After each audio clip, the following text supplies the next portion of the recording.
You guys and how to install Capcut on MacBook. So let's get started. Now we have two methods and I'm gonna go over the first method, which is to download from the official website. So just go ahead and search up Capcut download for Mac.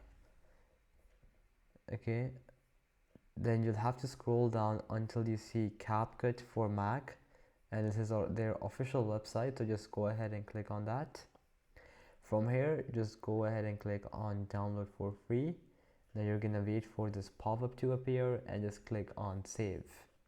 Once that is done, just open up the file, double click on this so you can start downloading. Open, and now you're just gonna wait for it to complete to 100%, and then it should be installed.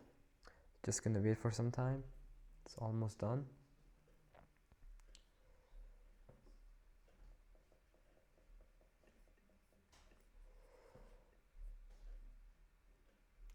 Anyways, meanwhile this is happening, let me just go over the second method. Oh, never mind, it's almost done. It's gonna open the file now.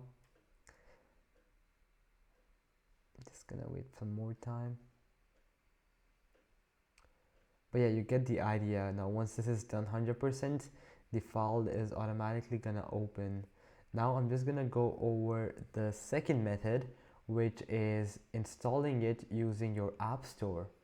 Now you just have to go to your App Store, or as you can see it's downloaded. Now I can just agree and continue and I'm free to use it. Okay, but for now I'm just gonna close it. The second way is to go to your App Store and search up Capcut, and here you see this one, the first one, which is Capcut. You can just go ahead and click get and install it. So yeah, this is the easiest way, I think. So it's so simple. It just requires you to go to App Store, search it up and download. But obviously you can go with any method you like. And yeah, that'll be it for the video. I hope that it helped you out, and I'll be seeing you guys next time. Peace out.